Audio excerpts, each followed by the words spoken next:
Baru-baru ini, game online Kecanduan game online, seorang pria tega membunuh bocah.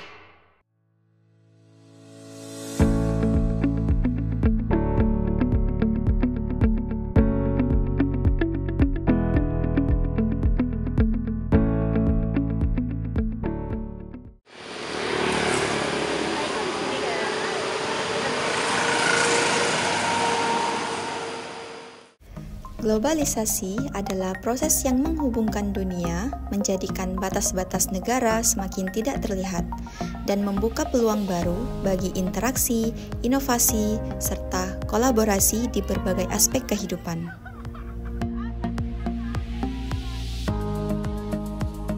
Dalam era modern, globalisasi hadir di setiap langkah kita, dari teknologi, budaya, hingga hiburan seperti game online yang mempertemukan jutaan orang dari seluruh penjuru dunia dalam satu ruang virtual.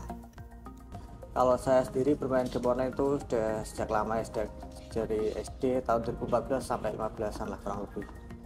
Kalau sekarang ini sering, bisa dibilang sering ya sering, tapi kalau intensitasnya nggak menentu sih. Kalau dulu waktu zamannya warnetan bisa intens selama 8 jam full di warnet. Kalau sekarang sih ya udah menurun ya, paling 2 jam paling maksimal sih.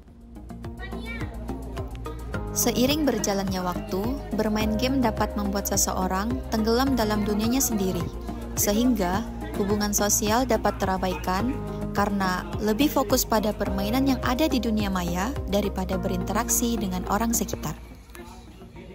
Ya 2 jam sih sehari itu bisa, ya nggak 1 hari juga, tapi 2 jam terus kemudian istirahat, terus kadang 2 jam lagi, kalau nggak 1 jam ya kayaknya selang-seling lah.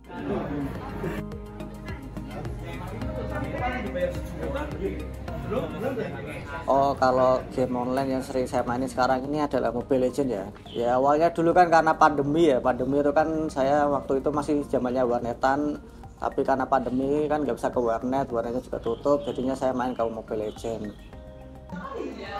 Iya, kalau saya sih nggak apa-apa ya, karena menurut saya itu bagian dari hiburannya dia. Nanti sudah sekolah dari pagi sampai sore, kayak gitu. Kalau di rumah, mau main HP, mau untuk main game, saya ya nggak apa-apa. Saya tuh passionnya emang bermain game dari kecil. Kalau tiba-tiba suruh mengurangi atau tiba-tiba berhenti bermain game itu emang agak sulit bagi saya. Bermain game sering dianggap sebagai hiburan biasa atau hanya untuk bersenang-senang. Namun, tanpa disadari, kebiasaan ini bisa berubah menjadi ketergantungan yang dapat mengorbankan jam tidur serta menunda tanggung jawab. Ya kadang sih stres dengan kegiatan keseharian kita, ya jenuh lah istilahnya kan. Tapi kalau bermain game itu entah kenapa kita kayak nggak ada rasa jenuhnya sama sekali gitu, malah bikin ya bisa dibilang kecanduan sih. Jadinya kayak ya berpengaruh lah, kadang ya kalau jam tidur kadang berkurang, atau kadang ada tugas, kadang ya sering dilupakan sejenak mas. Kecanduan bermain game online seringkali menyebabkan kita kehilangan kemampuan untuk mengelola waktu dengan baik. Ketidakmampuan ini dapat membuat banyak peluang terlewatkan, bahkan bisa mengakibatkan penyesalan.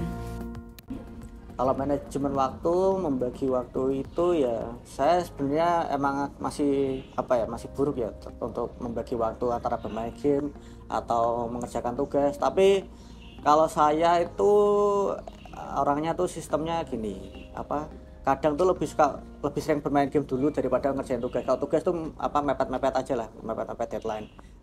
Jadi ya gitulah, orangnya suka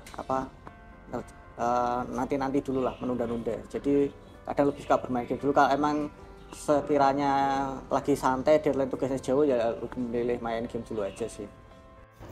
Di era digital saat ini, kita dikelilingi oleh teknologi yang memudahkan kita untuk terhubung dan bermain.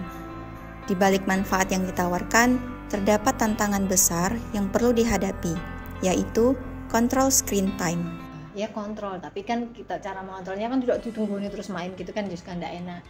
Anaknya akan risih dan sebagainya. Ya itu tadi, ketika suatu saat itu kalau saya kan memang waktunya itu malam gitu, nanti bisa ngobrol-ngobrol tentang tadi main game apa, tadi main sama siapa, kayak gitu. Tapi juga sering kali pas lagi main tak samperin.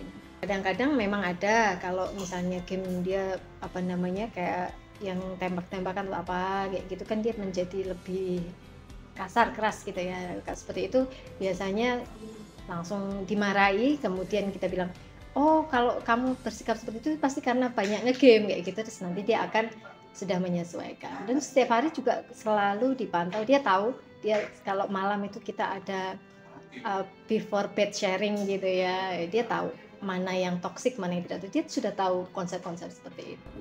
Kalau keinginan berhenti total kemungkinan tidak bisa ya, cuma kalau secara mengurangi intensitas bermain mungkin bisa ya. Jadi kalau keinginan untuk berhenti tidak ada.